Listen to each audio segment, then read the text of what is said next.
Hi friends, എല്ലാവർക്കും ഇന്നത്തെ നമ്മുടെ പുതിയൊരു വീഡിയോയിലേക്ക് സ്വാഗതം. ഇന്ന് നമ്മൾ വീട്ടിൽ തന്നെ ഉണ്ടാക്കിയെടുക്കാവുന്ന ഒരു ഹൽവയുടെ റെസിപ്പിയുമായിട്ടാണ് വന്നിട്ടുള്ളത്. അപ്പോൾ നമുക്കിത് എങ്ങനെയാണ് ഉണ്ടാക്കുന്നതെന്ന് നോക്കാം. അപ്പോൾ അതിനായിട്ട് ഞാൻ ആദ്യമേ ഒരു ബൗൾ എടുത്തിട്ടുണ്ട്. ഇതിലേക്ക് നമ്മൾ ആദ്യമേ 1.5 കപ്പ് മൈദയാണ് എടുക്കുന്നത്. അപ്പോൾ നമ്മൾ 1.5 കപ്പ് മൈദ മാവ് ബൗളിലേക്ക് എടുത്തിട്ടുണ്ട്. എന്നിട്ട് നമ്മൾ ഈ മൈദ അളന്ന അതേ കപ്പിൽ തന്നെ 1/2 കപ്പ് അരിപ്പൊടിയും കൂടി ഇതിലേക്കൊന്ന് ചേർത്ത് കൊടുക്കുന്നുണ്ട്. നല്ല നൈസായിട്ടുള്ള അരിപ്പൊടി വേണം ചേർത്ത് കൊടുക്കാൻ. നമ്മൾ പത്തിരിക്കൊക്കെ എടുക്കുന്ന അതേ പൊടി തന്നെയാണ് ഞാനിപ്പോൾ എടുത്തിട്ടുള്ളത്. എന്നിട്ട് ഇതിലേക്ക് നമ്മൾ ഒരു 2 കപ്പ് വെള്ളം ഒഴിച്ചിട്ട് കട്ടയൊന്നുമില്ലാതെ നന്നായിട്ട് തന്നെ ഇതൊന്ന് മിക്സ് ചെയ്തെടുക്കുകയാണ് ചെയ്യുന്നത്. അപ്പോൾ ഞാൻ ആദ്യമേ 1 കപ്പ് വെള്ളം ഒഴിച്ച് മിക്സ് ചെയ്തു. അതിനുശേഷം വീണ്ടും നമ്മൾ 1 കപ്പ് വെള്ളവും കൂടി ഒഴിച്ച് കൊടുത്തിട്ടുണ്ട്. എന്നിട്ട് ഇത് നന്നായിട്ട് തന്നെ ഒന്ന് മിക്സ് ചെയ്തെടുക്കുക. അപ്പോൾ നമ്മൾ പൊടി അളന്നെടുത്ത അതേ കപ്പിൽ തന്നെയാണ് നമ്മൾ വെള്ളവും അളന്നെടുക്കേണ്ടത്. അപ്പോൾ ആദ്യമേ നമ്മൾ ഒട്ടും കട്ടയൊന്നും ഇല്ലാതെ തന്നെ ഈ മാവ് ഒന്ന് മിക്സ് ചെയ്തെടുക്കുക. അതിനുശേഷം വീണ്ടും നമുക്കിതിലേക്ക് വെള്ളം ചേർത്ത് കൊടുക്കാം. അപ്പോൾ ഞാനിത് നന്നായിട്ടൊന്ന് മിക്സ് ചെയ്തെടുത്തിട്ടുണ്ട്. ഇതിലേക്ക് ഞാൻ വീണ്ടും ഒരു 2 കപ്പ് വെള്ളവും കൂടി ഒഴിച്ച് കൊടുക്കുന്നുണ്ട്. ഈ ഒരു മാവ് നല്ല ലൂസായിട്ട് തന്നെയാണ് ഉണ്ടാവേണ്ടത്. അപ്പോൾ നമ്മൾ വീണ്ടും ഒരു 2 കപ്പ് വെള്ളവും കൂടി ഒഴിച്ച് ഇതൊന്ന് മിക്സ് ചെയ്തെടുത്തു. ഇപ്പോൾ നമ്മുടെ മാവ് ഈ ഒരു പാകത്തിനാണുള്ളത്, നല്ല ലൂസായിട്ട് തന്നെയാണുള്ളത്. അപ്പോൾ ഇനി നമുക്ക് ഇതിലേക്കുള്ള ശർക്കരയൊന്ന് ഉരുക്കിയെടുക്കണം. അപ്പോൾ അതിനായിട്ട് ഞാൻ 1 കിലോ ശർക്കരയാണ് എടുത്തിട്ടുള്ളത്. ഇതിലേക്ക് നമ്മൾ 2 കപ്പ് വെള്ളവും കൂടി ഒന്ന് ഒഴിച്ച് കൊടുത്തിട്ടുണ്ട്. നല്ല ബ്ലാക്ക് കളറിലെ ശർക്കരയാണെന്നുണ്ടെങ്കിൽ നമ്മുടെ ഹൽവയ്ക്കും നല്ലൊരു കളറ് കിട്ടും. അപ്പോൾ നമ്മൾ ശർക്കര ഉരുക്കി എടുത്തിട്ടുണ്ട്. ഇനി നമ്മൾ ഈ ഒരു ഉരുക്കി വെച്ചിരിക്കുന്ന ശർക്കര നമ്മൾ ഹൽവ ഉണ്ടാക്കാനായിട്ടുള്ള പാത്രത്തിലേക്ക് ഒഴിച്ചു കൊടുക്കാം. ഞാനിപ്പോൾ ഒരു ഉരുളിയാണ് എടുത്തിട്ടുള്ളത്. ഇതിലേക്ക് നമ്മൾ ഈ ഒരു ശർക്കരയൊന്ന് അരിച്ചെടുക്കുകയാണ്. ശർക്കരയിൽ അഴുക്കൊക്കെ ഉണ്ടെന്നുണ്ടെങ്കിൽ അതൊക്കെ ഒന്ന് അരിച്ചിട്ട് വേണം ഇതിലേക്കൊന്ന് ഒഴിച്ചു കൊടുക്കാൻ. അതിനുശേഷം നമ്മൾ ആദ്യമേ തന്നെ കലക്കി വെച്ചിട്ടുണ്ടായിരുന്ന ആ ഒരു മാവും കൂടി ഒന്ന് ഇതിലേക്ക് ഒഴിച്ചു കൊടുത്തിട്ടുണ്ട്. ആ ഒരു മാവ് നമ്മൾ അരിച്ചിട്ട് വേണം ഇതിലേക്ക് ഒഴിച്ചു കൊടുക്കാൻ. അപ്പോൾ ഇത് രണ്ടും ഒന്ന് ഒഴിച്ചൊന്ന് മിക്സ് ചെയ്തതിന് ശേഷം മാത്രമേ നമ്മളിതിൻ്റെ ഫ്ലെയിം ഓൺ ചെയ്ത് കൊടുക്കാവുള്ളൂ. ഇതിന് നമ്മളിങ്ങനെ കണ്ടിന്യൂസ് ആയിട്ട് ഇളക്കി കൊടുത്തുകൊണ്ടേ ഇരിക്കണം. അപ്പോൾ ഉരുളി പോലെയുള്ള വലിപ്പമുള്ള പാത്രമാണെന്നുണ്ടെങ്കിൽ നമുക്കിതിങ്ങനെ കണ്ടിന്യൂസ് ആയിട്ട് ഇളക്കി കൊടുത്തുകൊണ്ടേ ഇരിക്കാൻ പറ്റും. അതല്ലാന്നുണ്ടെങ്കിൽ കുറച്ച് ബുദ്ധിമുട്ടായിരിക്കും. അപ്പോൾ കുറച്ച് വലിയ പാത്രം തന്നെ എടുക്കുക. എന്നിട്ട് ഇത് കൈയെടുക്കാതെ ഇങ്ങനെ ഇളക്കി കൊടുത്തുകൊണ്ടേ ഇരിക്കുക. ഈ ഒരു സമയത്ത് നമ്മൾ ഫ്ലെയിം ഹൈ ഫ്ലെയിമിൽ തന്നെയാണ് വെച്ചിട്ടുള്ളത്. അപ്പോൾ ഈ ഒരു ഉരുളി ഒന്ന് ചൂടായി വരുന്ന സമയത്ത് ഇത് കുറച്ചൊന്ന് കട്ടിയായി വരും. അപ്പോൾ നന്നായിട്ട് ഇളക്കി കൊടുത്തിട്ടില്ല എന്നുണ്ടെങ്കിൽ കട്ട കെട്ടും. അതുകൊണ്ട് തന്നെ ഈ ഒരു സമയത്ത് നമ്മൾ കൈയെടുക്കാതെ നന്നായിട്ട് തന്നെ ഇളക്കി കൊടുത്തുകൊണ്ടേ ഇരിക്കുക. ഇപ്പോൾ തന്നെ ഇതൊന്ന് കുറുകി തുടങ്ങിയിട്ടുണ്ട്. ഇപ്പോൾ ഇതൊന്ന് കുറച്ച് കട്ടിയായി തുടങ്ങിയിട്ടുണ്ട്. അപ്പോൾ ഈ ഒരു സമയത്ത് നമുക്ക് ഇതിലേക്ക് നെയ്യ് ചേർത്ത് കൊടുക്കാം.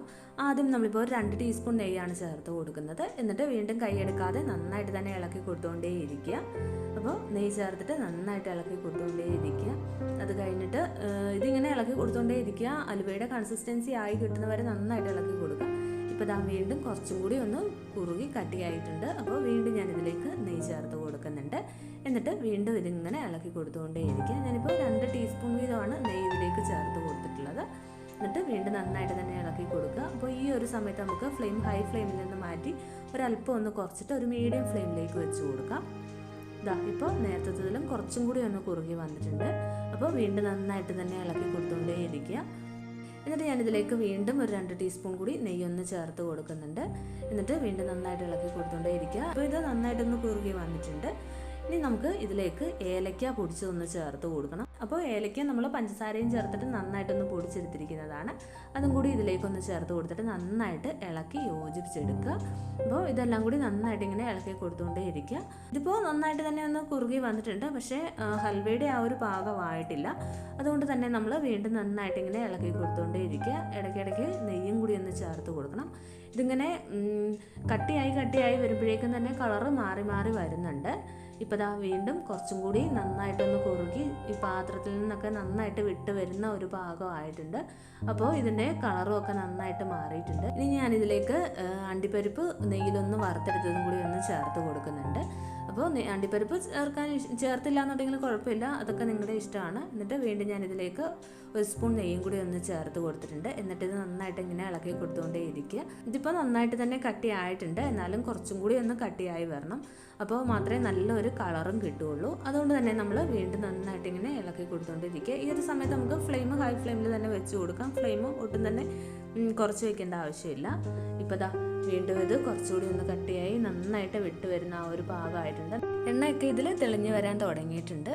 അപ്പോൾ ഇത്രയും മതിയാവും. നല്ല ഒരു ബ്ലാക്ക് കളറും വന്നിട്ടുണ്ട്. അപ്പോൾ ഇനി നമുക്കിതൊന്ന് സെറ്റ് ചെയ്യാനുള്ള പാത്രത്തിലേക്ക് മാറ്റാം.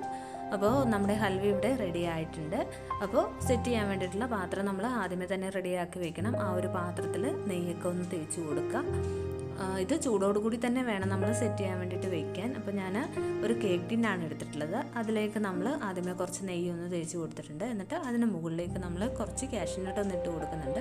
അപ്പോൾ ഫ്രൈ ചെയ്ത കാഷ്യൂനട്ടിൽ കുറച്ച് നമ്മൾ ഈ ഒരു ഹൽവയിലേക്ക് ചേർത്ത് കൊടുത്തിട്ടുണ്ടായിരുന്നു. ബാക്കി കാഷ്യൂനട്ട് ഞാൻ ഈ ഒരു പാത്രത്തിലേക്ക് ചേർത്ത് കൊടുത്തിട്ടുണ്ട്. എന്നിട്ട് നമുക്ക് പാത്രത്തിലേക്ക് ഹൽവ ഒന്ന് വെച്ച് കൊടുക്കാം. ഇത് കുറച്ചൊന്ന് വെച്ചതിന് ശേഷം നമ്മൾ തവ വെച്ചിട്ട് നന്നായിട്ട് തന്നെ ഒന്ന് സ്പ്രെഡ് ചെയ്ത് കൊടുക്കുക. അപ്പോൾ സ്പൂണാണെന്നുണ്ടെങ്കിൽ അതിന് താഴെ കുറച്ച് നെയ്യൊന്ന് തേച്ചിട്ട് നന്നായിട്ട് തന്നെ ഒന്ന് സ്പ്രെഡ് ചെയ്ത് കൊടുക്കുക. എന്നിട്ട് വീണ്ടും അതിന് മുകളിലേക്ക് ബാക്കിയുള്ള ഹൽവ ഇട്ടിട്ട് വീണ്ടും നന്നായിട്ട് ഇതുപോലെ ഒന്ന് പരത്തിയെടുക്കണം. എങ്കിൽ മാത്രമേ നല്ലൊരു ഷേപ്പിലായി കിട്ടത്തുള്ളൂ. അപ്പോൾ അതാ നമ്മളിത് നന്നായിട്ടൊന്ന് പരത്തിയെടുത്തിട്ടുണ്ട്. അപ്പോൾ ഇനി നമുക്കിതൊന്ന് തണുക്കാനായിട്ട് മാറ്റി വയ്ക്കാം. അതുപോലെ തന്നെ നമുക്ക് ബാക്കിയുള്ള ഹൽവയും ഇതുപോലെ പാത്രത്തിലൊന്ന് സെറ്റ് ചെയ്യാൻ വെക്കണം. അപ്പോൾ പാത്രത്തിൽ നെയ്യ് തേച്ച് കൊടുത്തതിന് ശേഷം കാഷ്യൂനട്ട് ഇട്ട് കൊടുക്കുക. എന്നിട്ട് അതിന് മുകളിലേക്ക് നമ്മൾ ഹൽവ വെച്ച് കൊടുക്കുക. ഈ ഒരു ഹൽവ നമ്മൾ ചൂടോടുകൂടി തന്നെയാണ് പാത്രത്തിലേക്ക് മാറ്റേണ്ടത്.